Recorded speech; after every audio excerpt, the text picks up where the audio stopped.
buenas tardes. Nosotros somos de Segundo Derecho. Para el OCE, venimos aquí a entrevistarle, a hacer unas pequeñas preguntas al doctor Iván. No sé si que me pudiera decir usted qué es el socialismo y qué es el capitalismo. Bueno, muy buenas tardes.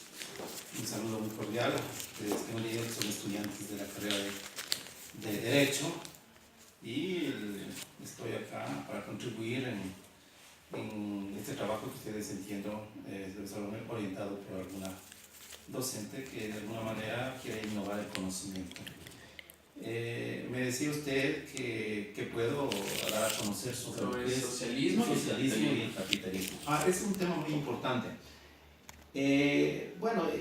Hablar de socialismo y de capitalismo podríamos trabajar esta tarde, la próxima tarde, y no podríamos terminar. Es un tema demasiado extenso.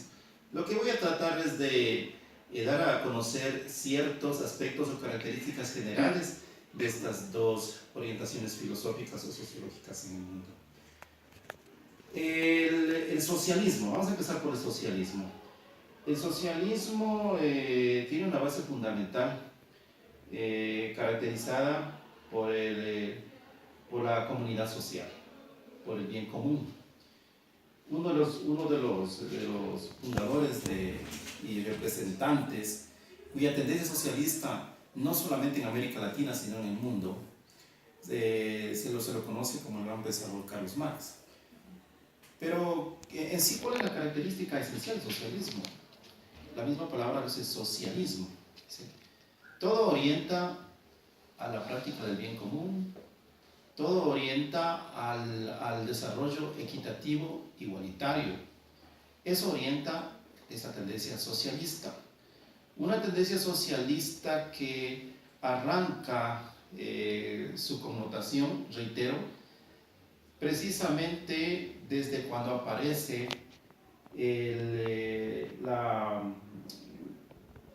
la producción o la superproducción en una sociedad, es decir, cuando aparece la propiedad privada sobre los medios de producción, es decir, el excedente de producción. Es ahí donde que empieza a fortalecerse las ideas socialistas en base a que esto, lo que les acabo de señalar, no era incoherente, no era justo frente a una sociedad que tenía los tintes eminentemente socialistas o equitativos. Se desarrolla igualmente la otra corriente filosófica, sociológica, llamada capitalismo. De la misma manera, el capitalismo, como su nombre lo señala, viene de capital. Y capital, ¿qué quiere decir? Que todo gira en torno a la mercancía, en torno al dinero, que las características fundamentales del capitalismo, obviamente, destacan el desarrollo de la propiedad privada. Es decir, aquí hay un desplome de lo que se considera el poder equitativo, si es que lo llamamos poder, frente a un agotamiento de condiciones socioeconómicas o capitalistas en el mundo. Dos tendencias que siempre han marcado una discordia, desde que aparecieron y hasta la actualidad. Es más, yo decía anteriormente de que no podemos establecer hasta ahora una conciliación, porque también son dos tendencias antagónicas, es decir, no se van a conciliar. Lo uno defiende lo uno, lo suyo defiende también lo suyo. Pero frente a la connotación social, las dos tratan de explicar o tratan de resolver los grandes problemas de la sociedad. Los unos desde su punto de vista y los otros desde su punto de vista. Es decir, los socialistas hacen prevalecer la condición humana al ser humano como en torno a la dimensión del bien común. En cambio, lo otro hace prevalecer el capital, el individualismo, la competencia, me refiero al capitalismo. No sé si es que de pronto está ¿Podemos seguir conversando sobre el socialismo, capitalismo, o tienen de pronto otra pregunta? Una última pregunta, doctor. ¿Quién fue Karl Marx y qué papel desempeñó en el socialismo? Ya, Karl Marx es el ideólogo de la tendencia socialista. Karl Marx, él es en la teoría de Karl Marx, la propuesta, más que propuesta, el pensamiento sociológico, filosófico de Karl Marx está orientado en lo que lo conocemos como la teoría marxista. Y sus propuestas, su teoría, él lo desarrolla en su famosa obra, Karl Marx, ¿no? Él lo desarrolla en su famosa obra llamado El Capital. El Capital, les comento que, por ejemplo, esta obra del Capital, cuando estaba en auge, obviamente muchísimo tiempo atrás, no se podía nomás leer libremente. No se podía leer libremente, ¿por qué?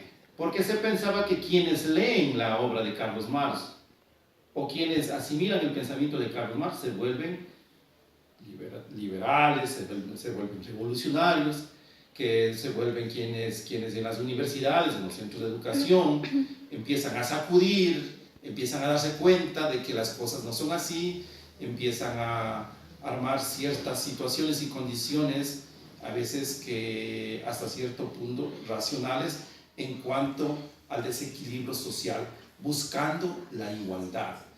Entonces el pensamiento de Karl Marx es un pensamiento que tiende al ser humano a ser un hombre eminentemente revolucionario, en busca de una transformación, de un cambio de la sociedad en base a la equidad. Karl Marx fundamenta precisamente su teoría en la lucha de clases sociales. Pues él considera que toda sociedad existe lucha de clases sociales. Y no la típica, no la de la media, la alta o la baja, sino él considera básicamente dos, ¿sí? A los que los llamó los burgueses y los proletarios. O lo que podríamos decir, si hablamos en términos ahora, podríamos decir los ricos y los pobres. Para él no había una más, no había la media. Entonces, y eso también despega el punto de vista dialéctico, que el punto de vista dialéctico que otorga Karl Marx a su propuesta define precisamente que debemos concienciar en dos perspectivas, o somos A o somos B. Entonces aquí no hay un tercero. Entonces, por eso es que la lucha entre los que tienen el poder y la lucha entre los que no tienen el poder. Entonces ahí también aplica el punto, la teoría dialéctica a través de las leyes de la dialéctica, que también son los fundamentos que Karl Marx aplica para poder entender estas leyes generales de la dialéctica del universo, para aplicarlos y poder entender el principio social a través de estas leyes, para lo cual él determina o hace ver a través de la teoría sociológica cuando al materialismo dialéctico que estudia estas leyes de transformación lo denomina o lo transforma en el materialismo histórico, que no es sino entender las mismas leyes pero aplicados en la sociedad. Listo, doctor, muchas gracias. Mis preguntas a continuación. Doctor, muy buenas tardes. Yo le quería realizar unas dos preguntas correspondientes a Karl Marx. Según el filósofo Karl Marx menciona una frase que dice: la religión es el ocio del pueblo. Quería saber a qué se refiere eso. Bueno, sí, Karl Marx señala esa frase. Una frase que igual hace mucho tiempo atrás ha tenido una connotación en el mundo y hoy lo sigue teniendo una connotación en el mundo. ¿Qué es el opio? ¿Sí? ¿Qué es el opio? El opio es una especie de, podría ser una especie de una droga. ¿A dónde quiere llegar Karl Marx con esto? Quiere llegar a darnos a entender, ¿sí?, que la religión se caracterizó por mantenernos a los seres humanos dormidos o alucinados y no entender o no ver la realidad. Entonces, por eso decía que no, la religión es el opio del pueblo. ¿Por qué?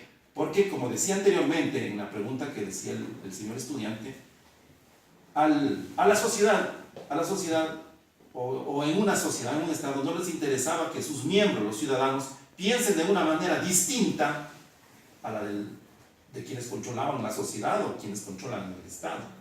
Entonces, obviamente que ellos necesitaban tener a los ciudadanos distraídos, dormidos, alucinados, mientras se hacía cosas, yo me atrevería a decir que incluso en la sociedad antigua, básicamente en la sociedad feudal, ¿sí?, se hizo horrores y barbaridades frente al ser humano, ¿sí? Se concibió, mejor dicho, no se concibió al ser humano como tal, hasta se eliminó al ser humano por pensar de una manera distinta o lógica, que hoy en la realidad, hoy en la actualidad, lo que se pensaba y que fueron juzgados, hoy ese pensamiento mal juzgado hoy tiene plena vigencia. Es decir, ironía. Entonces, esa es la frase de Carlos Marx. Él mencionaba así, pues, que la religión es el opio del pueblo, es decir, que la religión como que no permitió que nosotros desarrollemos, que nosotros avancemos. Pero me refiero a la religión, porque también hay que entenderlo en otra dimensión, porque aquí también puede haber una dimensión de tinte teológica. No estoy hablando de Dios, estoy hablando de la institución que maneja los preceptos religiosos, en este caso podríamos decir la iglesia, sí, pero no, en ningún momento estamos hablando de Dios, estamos hablando de la religión, ¿sí?, en ese aspecto. Él lo manifestaba de esa manera. Ya, muchas gracias. La otra pregunta sería, ¿cree usted que en este siglo hay crisis de ideologías? Bueno, es un siglo, por supuesto que hay crisis de ideologías. Estudiar ideologías significa disciplinar el pensamiento del ser humano. Y lamentablemente no es disciplinado. Hoy incluso hay pensadores, escritores, que dicen que ya no hay ideologías, y se equivocan totalmente. Existen las ideologías. Es más, la concepción de que cómo nosotros vivimos, cómo nosotros sentimos la realidad, eso determina una ideología. Eso determina una ideología, sino que nosotros no nos damos cuenta. O a su vez, nosotros pensamos de una manera y actuamos de otra manera. Pero refleja una ideología. Miren, la ideología es la forma de pensar, de ello la forma de actuar, ¿sí? Y eso determina una serie de conocimientos, un bagaje de conocimientos que usted va adquiriendo durante su vida.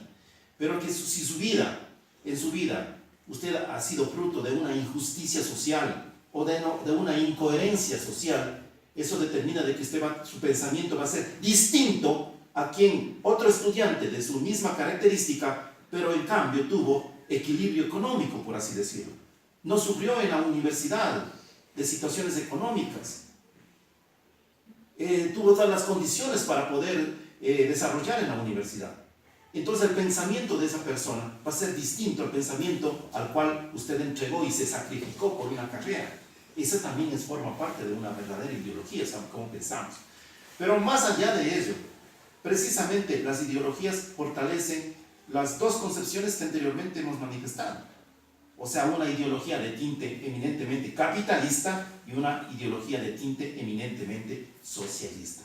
Es decir, para mí yo considero que las ideologías existen y no sería condición social ni de la sociedad ni del ser humano si no hubiera ideologías. Es decir, si no hubiera ideologías, todo el mundo sería un caos. Ahora, lo que sí es que tenemos que disciplinar, o tenemos que el ser humano tiene que orientarse y ubicar en una ideología. Pero para eso tenemos que leer, tenemos que actuar, tenemos que concienciar, tenemos que criticar, tenemos que hacer aportes. Muchas gracias, doctora. Ya se va a mi compañero. Buenas tardes, doctor Iván. Continuando con las preguntas, me permita decirle, ¿cuál es la base del sistema capitalista? Bueno, la base del sistema capitalista es el control básicamente de los medios. Decía que la base del sistema capitalista se determina en la apropiación o quienes controlan los medios de producción. Y que eso como primordial, ¿no? Entonces, esta tiene una connotación histórica, porque desde el sistema esclavista ya hubieron grupos que controlaban esos medios de producción. Claro, no tan efectivos o tan tecnificados como hoy, pero ya lo existieron en el esclavismo, en el feudalismo y con más razón en el capitalismo. Y estamos en el desarrollo del sistema capitalista. Estamos, para muchos, en el auge del sistema capitalista, para otros ya estamos en la decadencia del sistema capitalista, pero seguimos en el sistema capitalista desde el punto socioeconómico. Entonces, el sistema capitalista basa en eso, pues, basa en el control de los capitales, en el control de la competencia y del mercado, dejar hacer, dejar pasar, abrir las fronteras. Esto es para la competencia, pero para eso es el análisis. Por ejemplo, en el sistema capitalista, en este sistema, no podíamos competir con la gran empresa.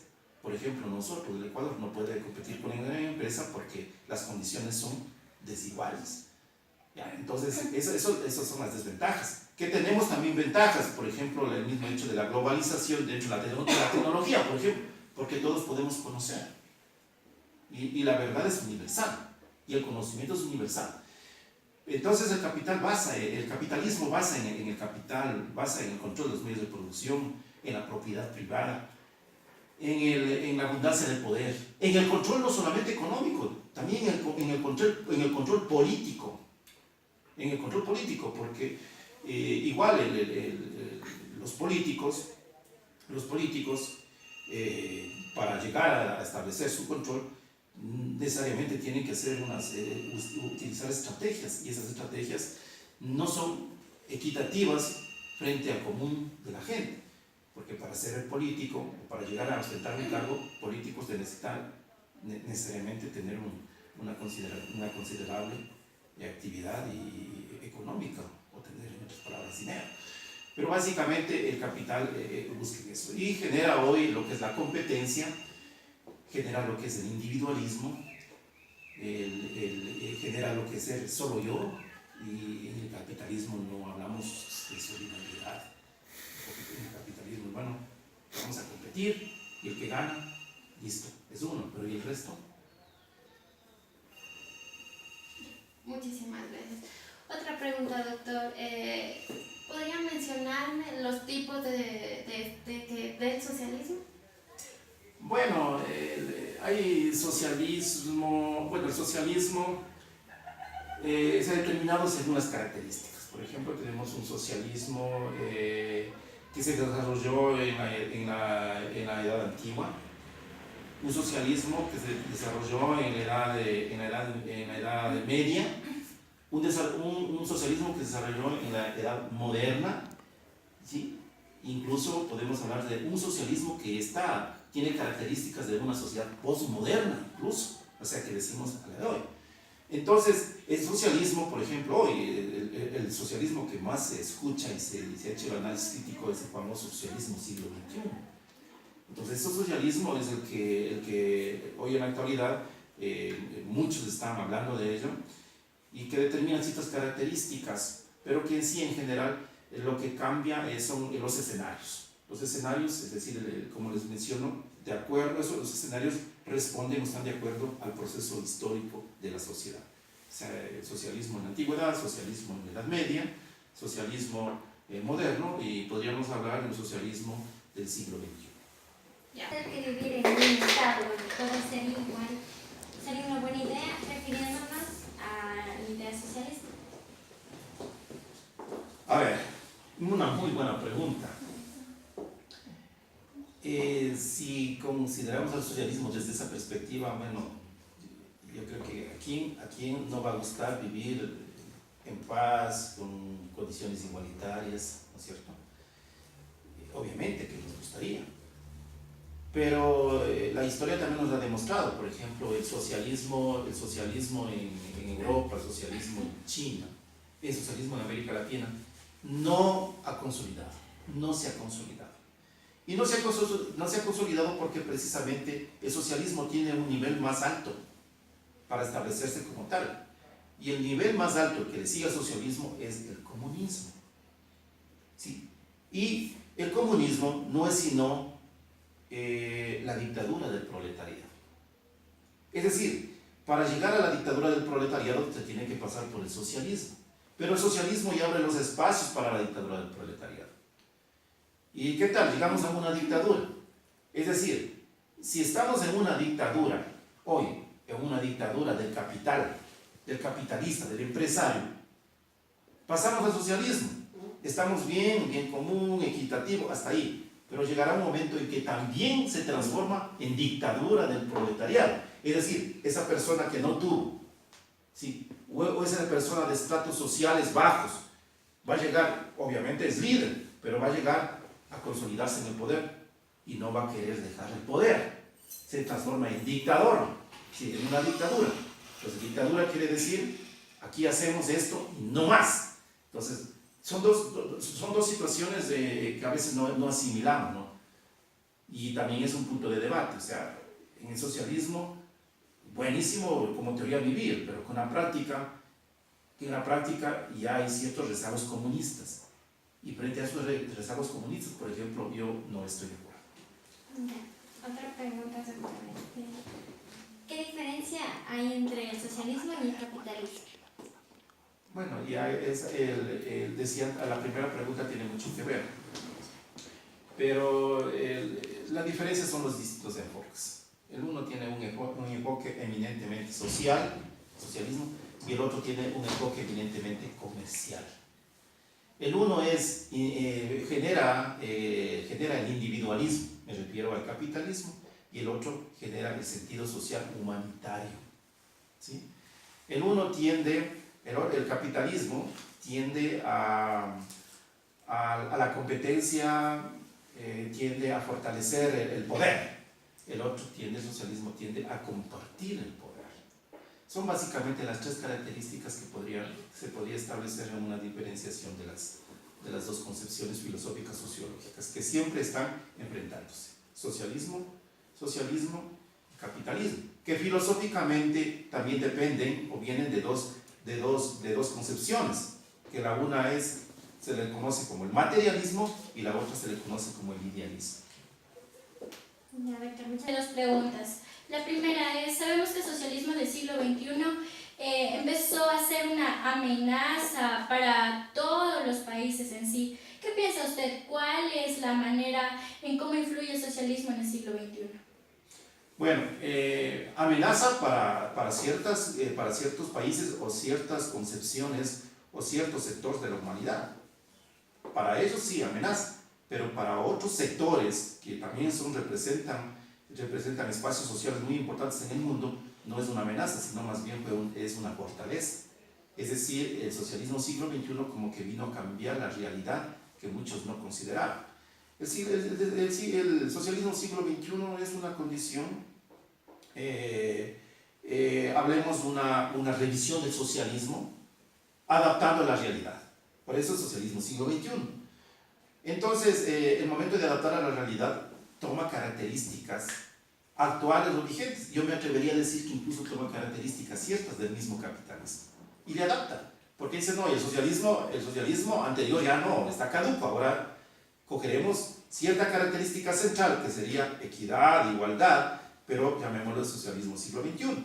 Los autores del socialismo siglo XXI, que por supuesto son de Europa, ellos desarrollan esa teoría y lo cogen en América Latina. El primero que lo recoge y lo empieza a aplicar fue en la República de Venezuela, con el expresidente Hugo Chávez. Él es el primero que en América Latina empieza a replicar el socialismo siglo XXI.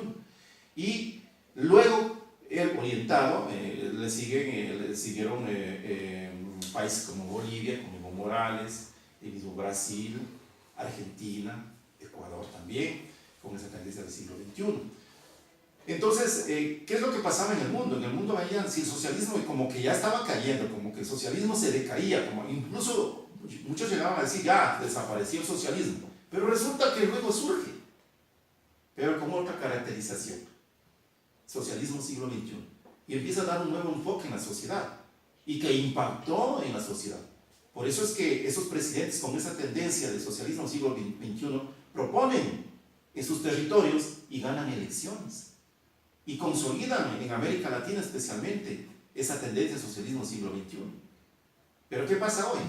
Empieza nuevamente a desplomarse. No se consolida. No se consolidó 100%. Entonces, ¿pero de qué depende de ello? También depende del desarrollo de la sociedad, de cómo nosotros miremos. De cómo nosotros miremos como condición humana, como seres humanos, y de cómo actuemos nosotros dentro de la sociedad. En conclusión, el socialismo del siglo XXI no es sino una etapa más superior al mismo socialismo, que obviamente tiene sus ventajas, ¿no? Por ejemplo, propone cuestiones de equidad social, de cultura, pluricultura, de inclusión social, del mundo ecológico, de biodiversidad. O sea, son situaciones que antes no eran tomadas en cuenta, pero que luego lo toman en cuenta en base a la modernidad. Entonces la propuesta es muy buena, pero que lamentablemente en muchos países no se sentaron, no se asimiló, y que muchos países en América Latina más bien han tenido que dejar y retomar el sistema capitalista. Muchas gracias, doctor. En su opinión, ¿el capitalismo sería para usted una amenaza global? Ya. Yo pensaría que sí es una amenaza global. En tanto y cuanto no satisfaga las necesidades sentidas del mundo. Por ejemplo, el medio ambiente. El medio ambiente, quienes representan el poder en el mundo, Estados Unidos, China, Japón, entre muchos más, ellos no pueden consolidar, por así decirlo, una cumbre ambiental. No pueden consolidar. ¿Por qué no consolidan una cumbre ambiental o resultado de una cumbre ambiental? Porque no les interesa. Porque a ellos no les interesa ni la vida. No les interesa la vida de nosotros. A ellos los que les interesa, a los capitalistas, lo que les interesa es generar más dinero y más recursos. Y mientras tanto nosotros no. Entonces el pulmón ecológico a ellos no les interesa. Entonces, en tanto y cuanto a ello, por supuesto que sería devastador que se consolide un capitalismo trascendental en el mundo. Desde esa perspectiva no. La otra perspectiva de la competencia, es buena la competencia, pero en igualdad de condiciones. En igualdad de condiciones, ahí sí podemos competir. Y en el otro aspecto de la globalización, que es concomitante a la competencia, en la globalización, si bien es cierto, la globalización es para todos, pero dentro de la globalización, ¿qué aspectos asimilamos? Y por último, la tecnología. Es que nosotros estamos siendo dependientes de la tecnología. ¿Y quiénes manejan la tecnología? ¿Qué países? Los países capitalistas, por el mismo hecho de consolidar el poder económico y el poder político. Por eso, desde esa perspectiva, yo lo considero un peligro hasta cierto punto del capitalismo. Muchas gracias, doctor. Esperamos poder otro día conversar con usted. Gracias. Encantadísimo.